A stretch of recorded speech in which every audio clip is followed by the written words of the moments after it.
Hello and welcome everyone. Thank you so much for being here, being on time and being ready for what I think is going to be an excellent session. It's one that I've been looking forward to for really quite some time. And why is that?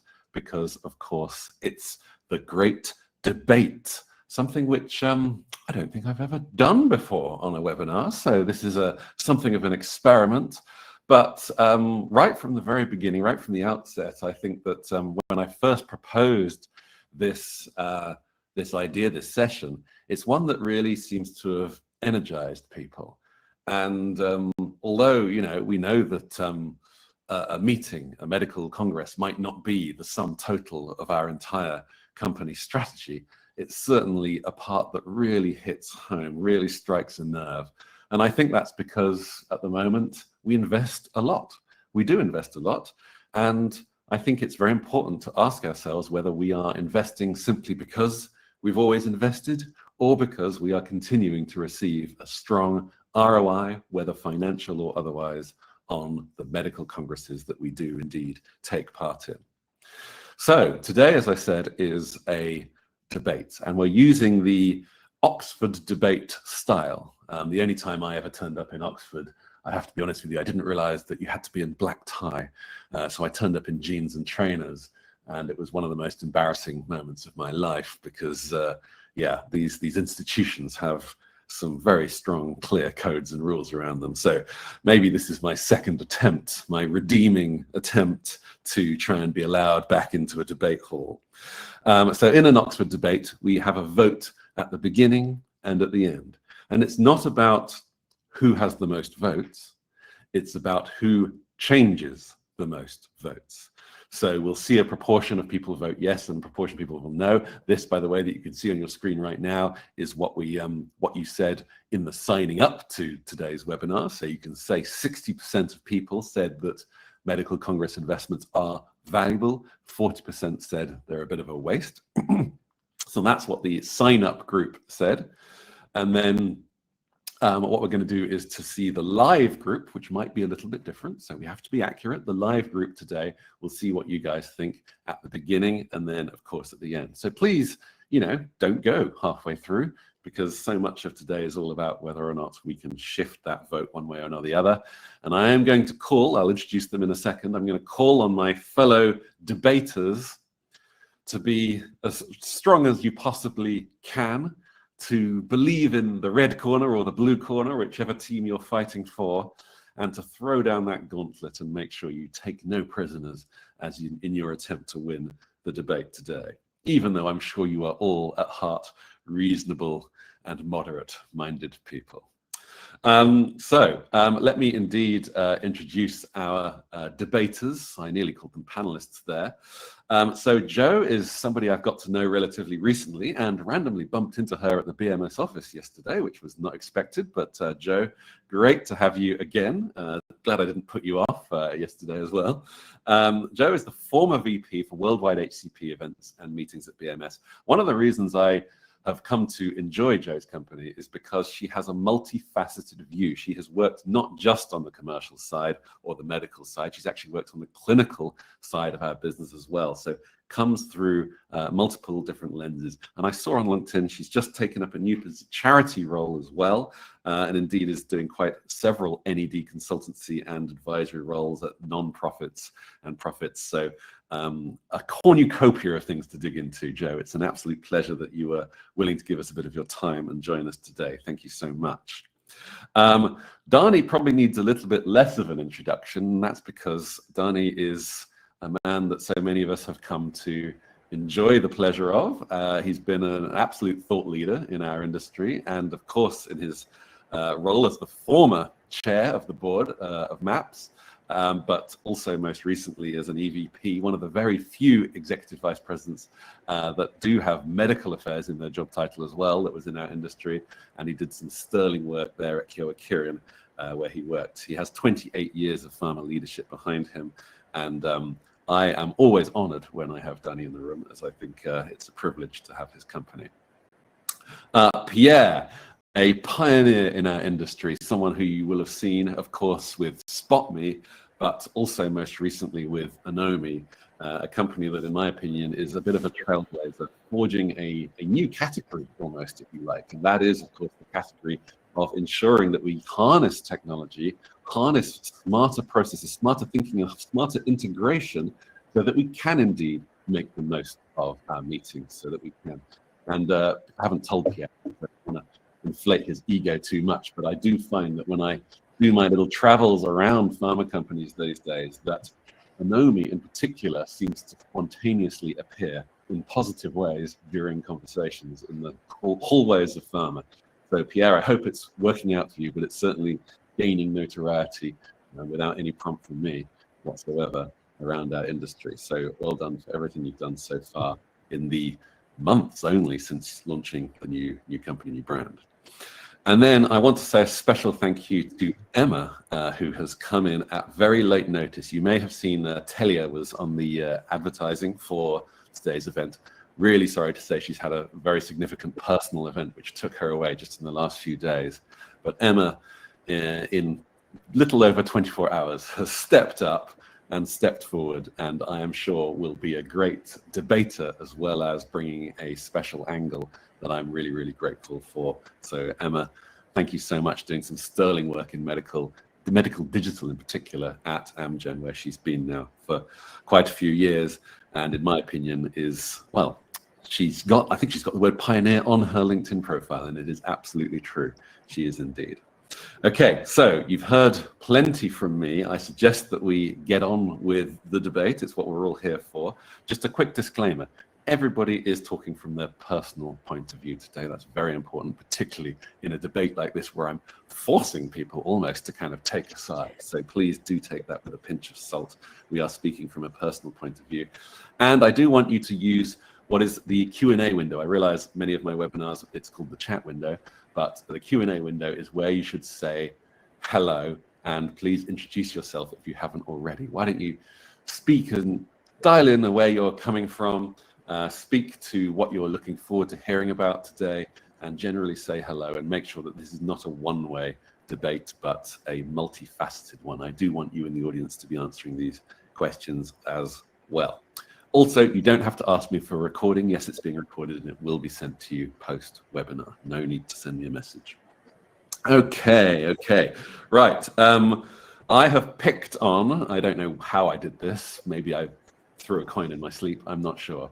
But I am picking on those who are for medical meetings to go first. So that's Pierre and Joe. I don't know which of you plans to speak first. That's something for you to decide amongst yourselves, but I want to give you the floor for a few minutes to give us an opening statement, if you will. Right. Well, thanks, Paul, and thanks for the kind words. A couple of months ago, I did get an email, and that person is probably in the audience and will recognize herself. I did get an email from somebody saying, hey, did you know that only 20% of HCPs attending a Congress were actually visiting the exhibition hall? And I realized, wow, is that number that's going out there and essentially saying, you know, this is just not the right thing. And this is really bad if that's true. So I went on and tried to look a little bit for evidence on, like, you know, we know HCPs love to go to congresses. They love to go to congresses. They go to congresses like 3-4 times a year.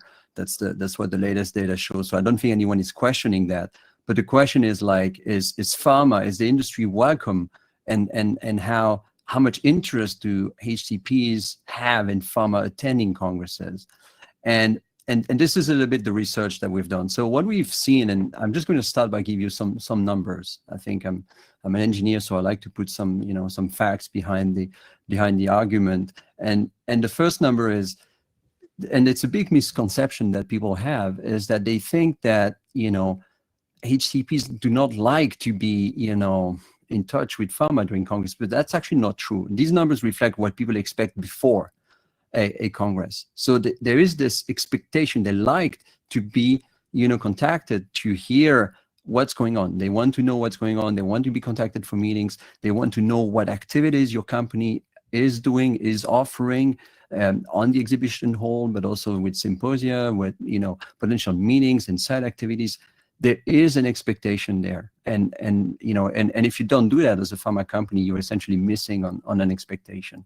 Now, what's also interesting is what's happening during the Congress, and I guess after the Congress. And this was also this is data that we have, I think, from IPCA, the International Pharma Congress Advisory Association, and they've interviewed HCPs and like, what do you expect from pharma the most? And it was like, hey, can we get the slides from the symposium? I mean, that's a very pedestrian request, but I feel like this is something, that shows there is this desire of like, getting something from pharma companies. And then if they think about what happens after, which I think a lot of people are still missing on, is like, they expect to hear from you.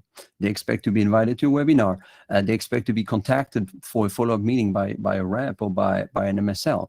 And so I think this is where my first sort of argument goes, is there is an expectation that pharma shows up and is in touch and is actively engaging before and after. Joe, I'll probably turn to you now. Okay, thanks, Pierre. Thanks for those interesting facts. It's actually interesting, the expectation for pharma to turn up, and actually, on the flip side of that, when certain farmers don't turn up, the impact that has on their profile and the rumor mill or the discussion around that. So I think that works in two ways, actually. So I would say I'm going to talk about the debate for the support of congresses being worth the investment in a couple of different pillars here. Let's think beyond the cost. People get caught up in the dollars and the pounds and the euros, etc. And it is a lot of money. But I ask you, as this audience, to think beyond the cost for now, because the debate is, it's no longer worth the investment. It absolutely is, in my humble opinion. When I think about congresses, think about accelerated knowledge dissemination. Think about how quickly pharma, medtech devices, biotechs can share their data. If you think about a publication, let's go back to old school, right? Publications, they can take anything from like 8 months to 16 months. When you think about Congress, it's immediate, right? It's an immediate discussion. It's a presentation. It's the discussions in the hallway that happen afterwards. It's the questions in the symposium. They're a proving ground for new data. When you think about the abstracts that are also discussed, even if it's not a full data set, it can be an abstract, right? And then when you think about the platform for critiquing and showing new advances, whether that's clinical trials or scientific discussions, advisory boards, it's rapid sharing of emerging therapies, new science, right? The exciting stuff, the reasons why most of us get out of bed in the morning. Let's talk about return on objectives. And I use the word objective with absolute clarity. It's not for me about return on investment. What are your objectives when you go to a Congress, when pharma go to congresses? What's the objective in an HCP? They are essential for pharma and medical devices to help drive business. It's not only us talking about what we do, it's also about sussing out the opposition as well, right? We know there's a lot of snooping that goes on. Right, so it also enables pharma and all the associated industry to become better at what we do, because there's the competitive edge, right? We establish ourselves as leaders in those areas. We generate leads, and I know there's going to be lots of conversation about how do we track whether it's a return on objectives and investments.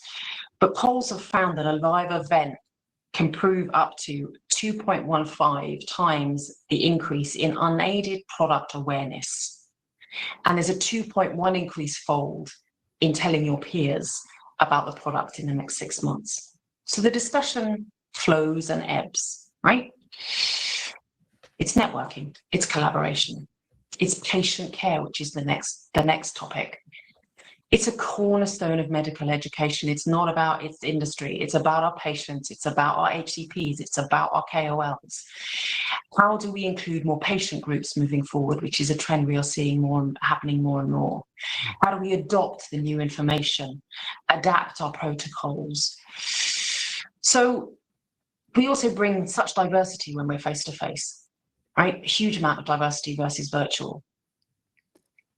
And then last but not leastly, the power and impact of human connection, right? How do we help our audiences and our industry combat professional isolation? How do we foster interdisciplinary collaboration? How do we make sure that we are feeding our scientific DNA out to our audiences? And let's not forget that actually, last but not leastly, congresses feed an awful lot into local economies, whether that's host city, driving revenues for business, hotels, etc. I mean, it's a small point, but I think it's really important when you think when COVID happened, when we didn't have an ASH, when we didn't have an ASCO or an ESC, right? And lastly, COVID has shown that we need human connection. Virtual's great, but it doesn't replace that human harmony that face-to-face congresses bring.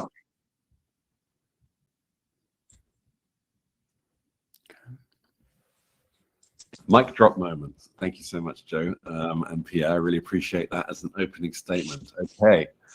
Obviously, I have many questions, but I'm holding back for a moment because it's time for Emma and Dani to take the stage and see if they can open with, you can either answer those points directly or perhaps give us a fresh perspective that maybe hasn't been considered by Pierre and Joe in their fervent love of the medical meeting.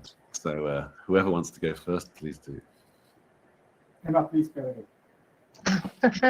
Okay, thanks, Dani, and thank you to my peers that have given their initial opening comments. I think, some very well made points, but to address some of these, it's true that since COVID, we have seen this return very much to the congresses of old, but at the same time, many congresses, and indeed I was looking today at the ESMO statistics, they have reached pre-COVID levels, but only because they're now offering hybrid opportunity to join and participate, as well as that in person.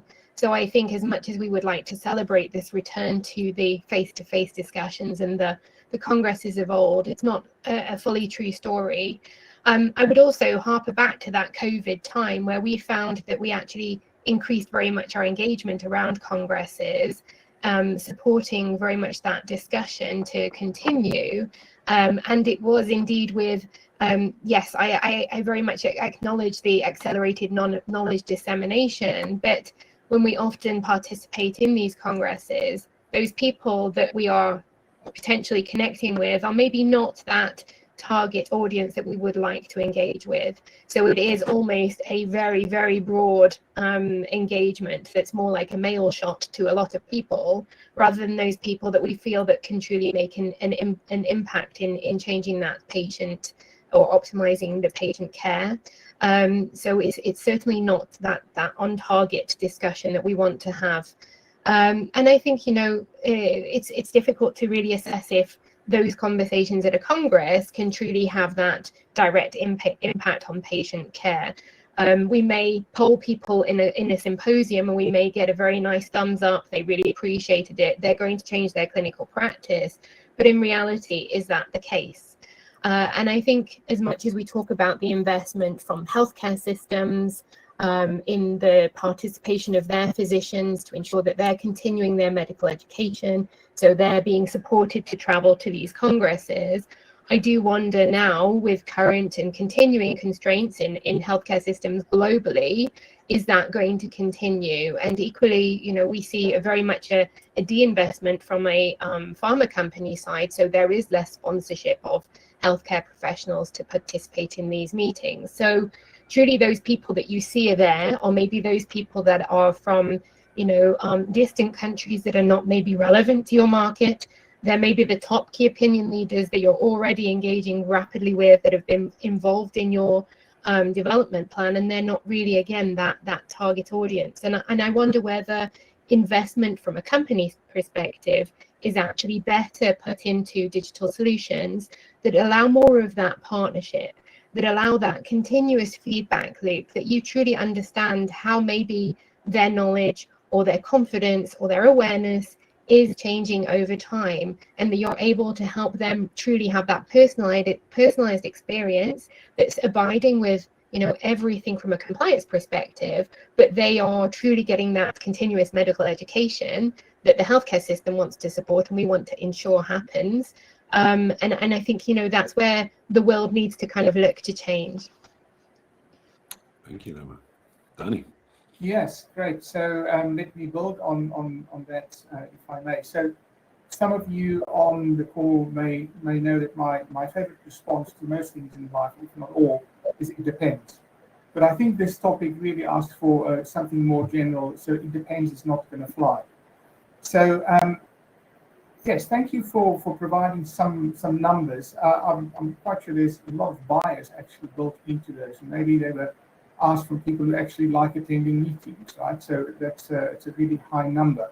And I'll get back and maybe critique some of the comments. But let me first just say something about the cost, specifically booths. There seems to be still some contest of who's the biggest. It's 32 years now, Paul, not 28 anymore, that I've been in the industry, right? And this contest has been going since I joined in the early 90s. It seems to be still ongoing, right? And really, who cares which one is the biggest at the end of the day? I am wondering, and we've touched on this, the universe of prescribers is often much, much bigger than the group of people who attend a conference, right? I think that's true in almost all therapeutic areas. I'm not talking rare disease, that might be an exception, right? So yes, I remember the influence maps in the past, that it's the academics who go to the conference and they will influence prescription. I don't think we actually ever have data about that, to be honest. I'm talking about robust data. I think a lot of it is based on assumptions. So we have to ask the question, as a commercial enterprise, where will we get the biggest bang for our buck? That really is important. But the other thing that I've come to learn more and more from an awareness perspective is everybody learns in different ways, right? And there's generational differences. Some of us try and progress with a new way of doing things, but there's a younger generation coming up as key opinion leaders or digital opinion leaders. And that notion of learning at the symposium only is long gone, right? Which brings me actually to a comment that I want to make about this rapid sharing of information. Joe, with the biggest of respect, that's utter nonsense. Conferences happens once a year, right? So this rapid sharing, there of course are different ways of doing it these days through digital means, cell interaction, etc., etc. Very often the timing is just not right for new data to be at a conference. Yes, sometimes it is, but really rapid sharing, there's definitely other ways to do it faster. And then the last comment that I'd like to make is, yes, very altruistic local economies benefit. What about ESG though? How do people get there? What about sustainability? There's definitely a better way than conferences. Thank you. Thank you, Danny. Thank you. Well, you have now heard the opening statement, the gauntlets have been thrown, and I think it's the exact right timing before we ask some follow-up questions for a vote. So if you wouldn't mind heading to the polls at this point, and I saw the some comments somebody made about a double negative. Well, hopefully this one is a simpler question to answer. So it should, I believe you may have to click to be able to access the question, but do please vote on whether congresses are a waste of time. And if I may expand the word time, because I think certainly those who spoke first, Joe and Pierre, also spoke about value and investment as well, of course. So not just time, but value investment. Our congresses are a waste of time, value, and investment. So I will let you answer that one. And by the way, I have got a special section in my agenda reserved for your questions being thrown to the panel here. So that's going to happen in about 15 minutes time. Get those questions down. Do not be shy. I want to hear at least one question from everyone who's listening in today. And I know there are a lot of people listening. So I think that if I can just take the last point that we heard, I thought it was quite a powerful one from Dani, that the idea that congresses allow rapid dissemination and newsworthy information to hit is a fallacy, perhaps.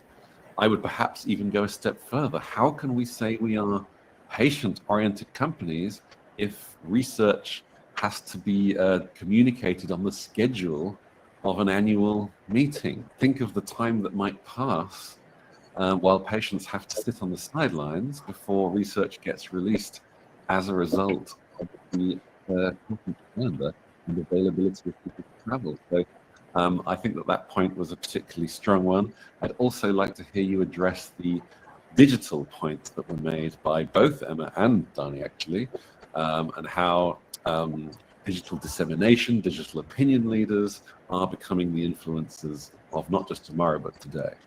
So Pierre, Joe, feel free to answer my questions and anything else that you heard directly from Emma and Dani that you'd like to respond to.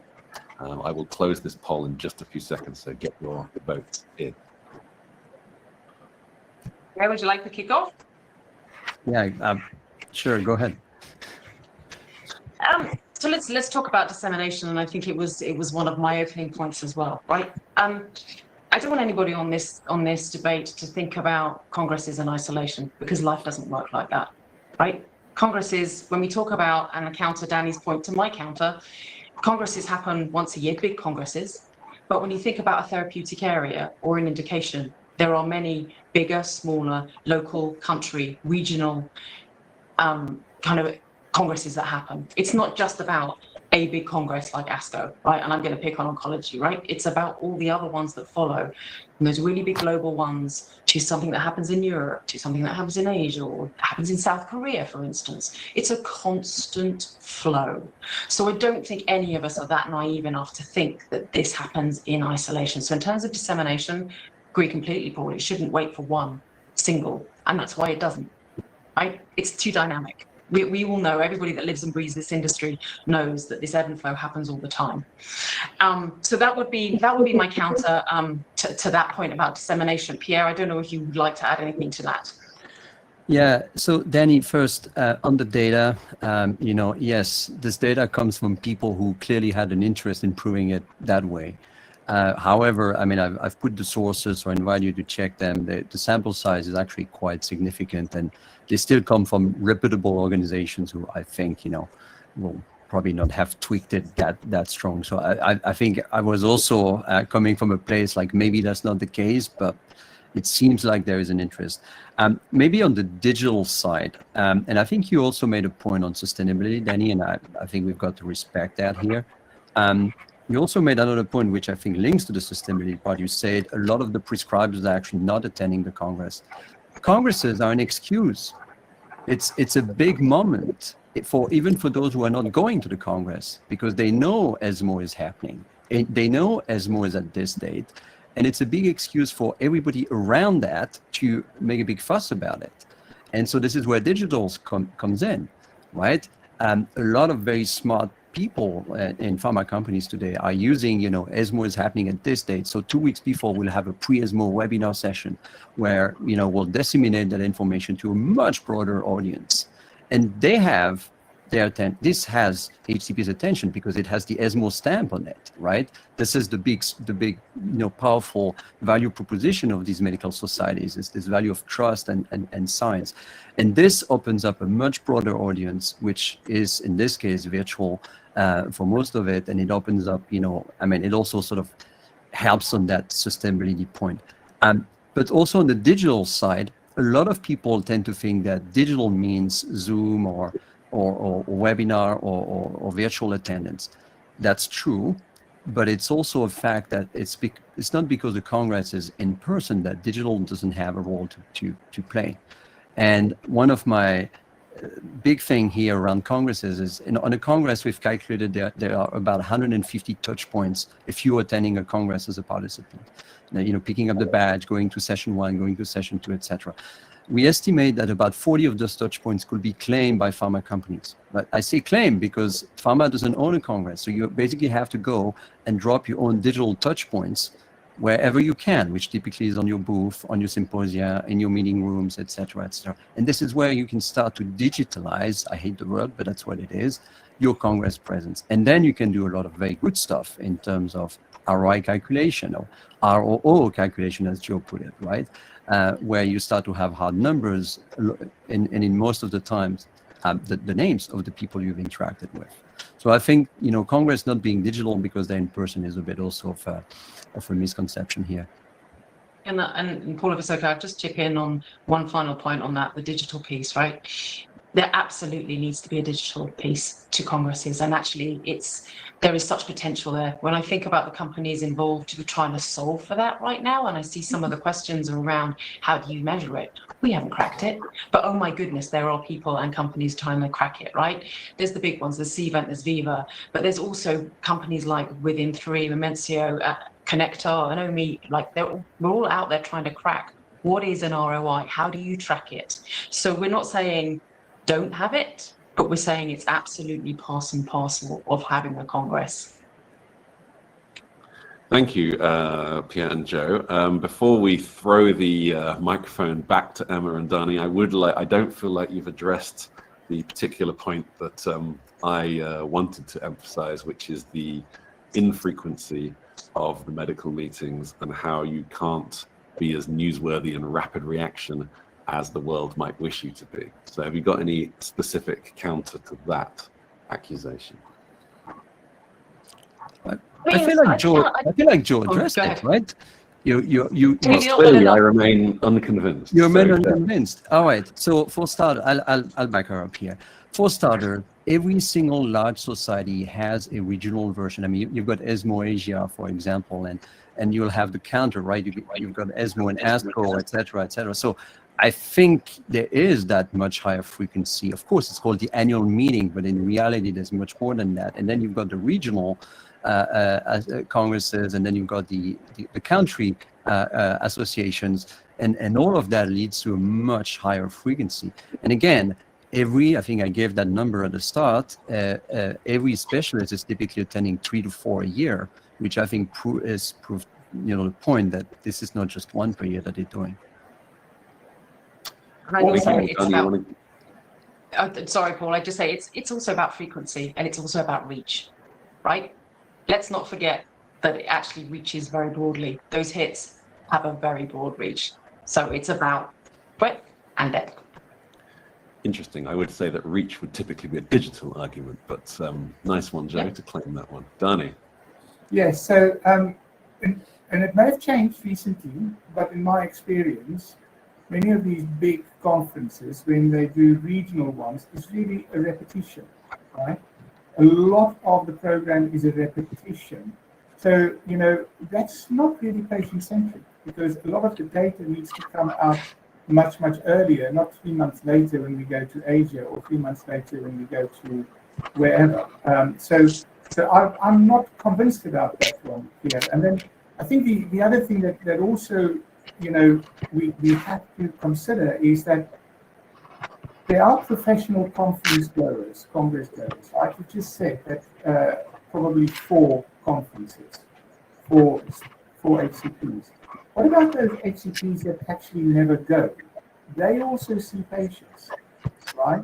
So we have to understand what is the investment that will give us a return as a commercial enterprise, but would also benefit patients better. And that has to be something that gets the most prescribers informed, educated, to understand who the appropriate patients might be for that particular treatment. And I remain unconvinced that conferences is the best way to do that. So, Dani, if I may, you probably are familiar with the adoption curve, the diffusion of innovation. Any innovation in any industry worldwide is subject to a pool of influencers and early adopters who then spread the word. And indeed, those in the center or the right-hand side of the adoption curve are never influenced by simply acting on new information. They need to see that others follow first. So I think it's a very solid argument that that in-person, high-touch experience of an event can provide that strongest and most resonant frequency that is going to enable a new innovation or a new health concern to actually proliferate around. And indeed, the idea of somehow being able to reach everyone at once is a bit of a fallacy unless you happen to own a mainstream news channel, and even then you have to worry if the reach is as strong as it used to be. Yeah, I hear you, Paul. I hear you for sure. But you know, to get the early adopters who the industry claimed to know who they are, right? To get them together in a meeting like this is not impossible. It's not beyond the realm of what we can do, right? So I think I'm really surprised if in 32 years we truly believe that the value of big conferences has not changed at all, right? We live in a changing world, VUCA world, whatever you want to call it. So the notion that that's the one thing that we still need to do, I find really interesting. And I wonder if we are just scared to walk away from it. It's a little bit like the conversation about reps and MSLs, right? Do you need both? Do you need only one of them? Well, let me bring Emma in on this one, because although the world has changed, and Emma is something of a technologist, if you don't mind me saying so, Emma, human nature doesn't change overnight. What makes us resonate at our very personalities has not, even in 32 years, significantly altered. And what matters to people, as I thought Joe put very clearly earlier, and we saw in the post-COVID world, is that human connection really means something, even for those who describe themselves as introverts like myself. Wouldn't you say? I think, I think you have to have authentic digital communications and engagement, but I think physicians are very much looking for collaborative communities and ways that they can engage. I think, we've had a lot of discussions where people regret that maybe some of the conversation that used to happen on X doesn't happen anymore. And I think there's certainly a vacuum for that opportunity for discussion. But I would also support Danny in his comments that these meetings can take place outside of the Congress place. And indeed, we talk about the digital opinion leaders or digital experts. If we think of them as truly digital influencers, and what happens with influencers in other industries, they get a nice package of information or a box of goodies, and they unbox them in front of their audience during their live stream, and they talk about it, they test it. And I think there's opportunity to think about this in the realms of the pharma industry, and think these are the people that we need to be ensuring know about our data, understand our data, understand what might be the ideal patient that would receive the medicines. And we need to look at like a way to ensure that convergence is happening, that the true understanding within the general population is aligned with what we believe or what the clinical guidelines say. And that's what we need to kind of be tracking. And I think there's another component that we can't overlook. This technology part is going to change the way that medicine is delivered even more than we're already thinking. I think, we're going to see this very much more verticalized management of patients, which is going to mean that your general physician or a general practitioner or even, a cardiologist will treat more of that whole you than potentially they do right now. And so whereas right now we may see, 6 or 7 different specialists because we have comorbidities attached to our main disease, things like ChatGPT are already being used in practice, regardless of whether we influence this, to aid in that kind of analysis of a patient. And you see very much more confidence in physicians being able to manage more of that patient. So when we think about these very targeted congresses that are specific to a therapeutic area, I think they're also going to die out. There's going to still be a value for the society. There's going to still be a need, but that whole person is not going to be, that whole physician is going to need to know a lot more than that one therapeutic area moving forward. Okay, thank you. Now, You polled, I polled you at the end of the opening statement, and I don't know if you can see the result or if it needs to be brought up to your attention. If so, please do. It looks as if there's quite a strong polarization in the opening vote. So those that say Congress is a waste of time, yes is 10.7% and no is 89.3%. So we've got a highly polarized audience. So that means that on that opening vote, that we've clearly got a strong winner, but the opportunity to change the vote, I would argue, is easier for the other group. So we'll be very interested to hear how that might change at the end of today's session. Now, what I want to do is to reserve a little bit of time for the audience, as I said I would. And I've ordered my poll, my Q&A with the most likes, and I think you can do that on your screen too if you haven't already. Good to see that Mr. Binns is here, always throws a cat among the pigeons, and indeed has been upvoted 14 times. Congresses aren't a waste of time. However, our ability in pharma to create time-wasting content is the issue. Less creating content around what we want to say and more focusing in on what the audience want/need. So I'm interested in whether or not that indeed a better investment from either side of the coin that you're sitting on right now would indeed bring us better results. I want to hear your opinions on that. I'd also like to go to Steve Simmons, who says, if we consider that a Congress is 3 days and there are 362 days in the rest of the year, how much the total marketing budget is spent on those 3 days?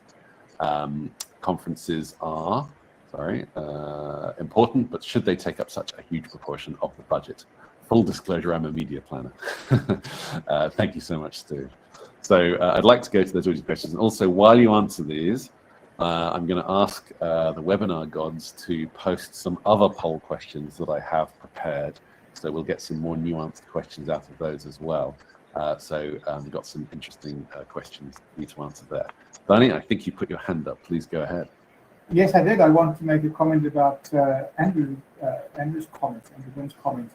I think what he just said is conferences are a waste of time because of the content not being as good as it can be. So it sounds to me that Andrew's absolutely agreeing with Emma and myself. One could argue that conferences could be a better use of time also, Danny, couldn't you? Yes, yeah, Joe? That's not the point of the debate, is it? So I'd counter that. I think with my squiggly career, right? I have a clinical background, and I've also worked in commercial and compliance and law, right? So this question's a great, right? But it's coming from a very quite commercial orientated perspective. Let's not, when we think about content, let's also think about the groups that get together as advisory boards and discuss protocol design. It's about the stuff that happens behind closed doors that actually we're probably never going to be able to track ROI or ROO on, but it's the protocol design, it's the discussion of minds that also needs to happen. So when we talk about content, yeah, I agree. Do you know what? There's work to do, just like we've got work to do on digital. I absolutely, totally agree. But there is an unseen, untrackable value and impact that congresses also have that are absolutely crucial in putting KOLs, HCPs, and industry together to help for a better tomorrow. Pierre? Yeah, back in January, I ran a workshop on blue sky thinking on how to make industry participation different. And we had a whole jury of ideas. And the winning idea was somebody who said, let's reimagine the satellite computing session. And they decided to turn it into a Meet the Expert, where basically it was only an opening lecture of 15 minutes. And then they had 5 experts, and the room will break out in 5 experts. And anyway, you get the idea. It's not necessarily about the content, but it's about the HCP experience at those sessions. And so we haven't tested that. We've tested that in other scenarios, like in standalone meetings. But I think this shows that maybe that's, not necessarily the content, but how do you present it, and how do you organize it, and what do you want to create, and also what HCPs deeply want. I mean, one of the reasons for them to go is also to advance their careers, to be seen. And if you put formats together, put formats forward that actually helps with that, you're going to get better interest from them. Thank you, Pierre. Emma, I saw you put your hand up as well. Yeah, I think, it's very interesting because if you look at that, at the question from Andrew is, what we give at a Congress is very beige. It's very fits everybody and this one size. And I think, as Dani shared in the opening statements, people learn and retain information very differently, and that isn't catered for. Whereas with a digital experience, instead of convening everybody in one room, you would have more of the opportunity to create your own adventure. You would get and be able to interrogate and find that information, that contextually relevant part of the information that as it relates to you, to your local treatment practice, to reimbursement guidelines that are relevant to you, rather than this very broad, to Andrew's point, it's kind of this content that is saying what we want to say, rather than what you want to hear and what you need to ask. And so I don't think you can ever cater for that in a Congress experience. I'm just making some very strong points there that, I personally learn a lot more from reading things than I do from listening or watching. That's just the type of learning I prefer. And I find that in Congresses, I often waste much of my time because I simply tune out of presentations and long talks. And yet you make a business about running events, Paul. But it's not just about me, Pierre. Plus, events are just a small part of what I do these days. But yes, absolutely. Touche. So do you, Pierre. So do you, Pierre. Wouldn't you say that you're basically, Pierre, trying to break the model and admit that Congresses don't typically work in the traditional form? You are essentially trying to compensate by changing the format. Well, I try to control, what I can change. And the rules are set by the medical society, right? And we have a choice to not play, or we have a choice to play and then, within the rules. And this is why I think one has to be a little smart. We've tried to talk to medical societies on these changes, and they're happening to some extent, but they're quite slow. And so I think the innovation has to come from within, like from within the booth, from within the symposium, from within KOL engagement, from within ad boards that are on the side. That's I think where we can play as industry. So I'm just going to read out some of the more recent audience comments because they haven't had time to be upvoted, and I want to make sure that they get some airtime. Francois just wrote in, it's always a big debate as to who will be sent to a Congress to interact with HCPs. In your opinion experience, whose presence is best suited for these one-to-one HCP interactions? And she's listed some departments there, but maybe you guys have a different lens. Ian says, spot on, Joe. There is so much value in what happens behind closed doors in the scientific community, engaging with pharma and the coffee queue conversations. It's not just the headline acts. Marcella says, digital dissemination adoption by HCPs is quite irregular according to geographical areas. In LATAM, for example, it's still quite low. So it's a fallacy, perhaps, that digital means universal reach, I think is Marcella's point. An anonymous person says, apart from the large European societies, most societies have not professionalized their online dissemination of education. Will the CME companies, the Medscapes of the world who have a similar reach, overtake the online education data and dissemination? And I'll just read out one more. On the other hand, this is from Tanya, on the other hand, conservative cultures don't see DOLs as an authority, nor do they follow them as peers, at least in the country I'm based in. DOLs work only for patient influence, not peer influence. Okay, so some triggers from the audience there, perhaps, for you all to jump on. And we are fast running out of time, so I've only got 5 minutes for you to comment on these things. And then, of course, we're going to have to use the last 5 minutes for that final vote where we get to see who wins. So come on, guys, answer these questions and don't leave anything on the table. I want your ferocious answers, please. I'll go first with Marcella. Hi, Marcella. Yes, of course, there are cultural differences that we should keep in mind. We know that some cultures are much more relational. So yes, there are always exceptions. That's just life. There's an exception, I think, to every possible rule. I also agree that the time that goes into discussion about who may or may not go, it's medical, it's marketing, sometimes it goes to legal, it's what's the intent, it's objective. I don't know what the return on that activity is actually, right? In that whole decision making. So the notion again of the big conferences being the thing, I don't think is true at all anymore. Yes, is it part of a package of things? I can very easily get my head around that. But it feels like there's still not really thoughtful discussion that goes into the best way to invest money that the companies have. And it does become less. We have to understand that all companies at some point goes through this pinch point of you need to save money, right? Let's just think about a different way then. Well, And as I one think- person says, what's the price of missing out as well, and how well is that quantified is perhaps an important question as well, Dani, as how much it is costing us and needing to save. Emma, sorry. Sorry, I think I would just add on to that. So where there's the comment about professional societies have not gone that route, I think some are trying, and potentially they're failing because they're not attracting the investment from the pharma companies in order to support these educational activities.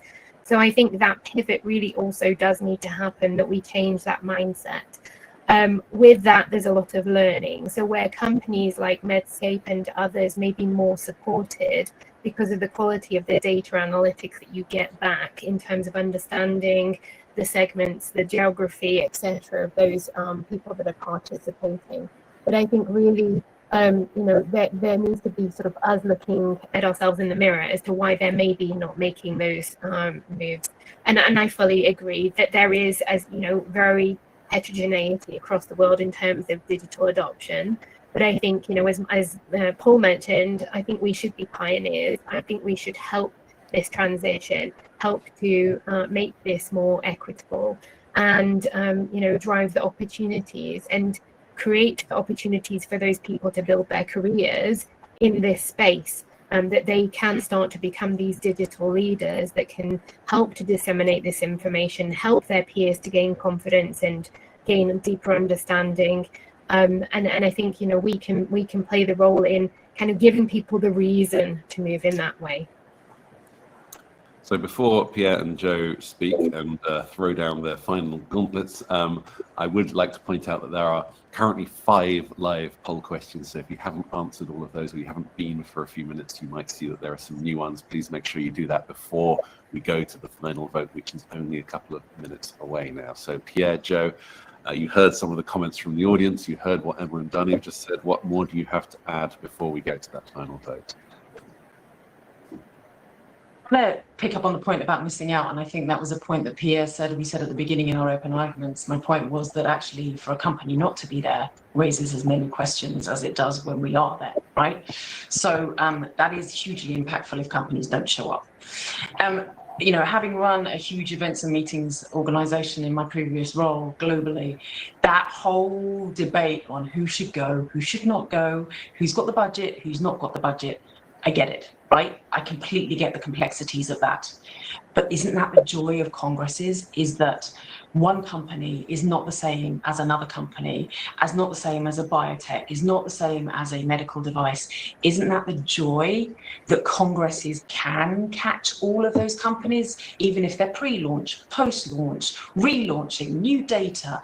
It's a joy of a melting pot of science. And I don't think you can underestimate the fact that that innovation, whether we like it or not, does occur at congresses, and the future of our medicines is debated and discovered at congresses.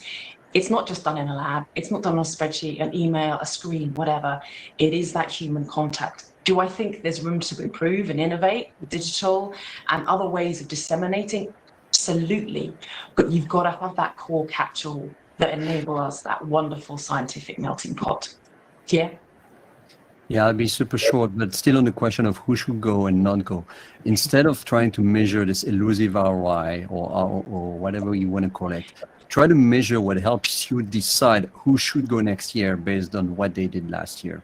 That's a very, very productive way of thinking in terms of what do we want to get done, because it creates a personal accountability and then you can make very smart decision, and it encourages really, really good behaviors during the Congress.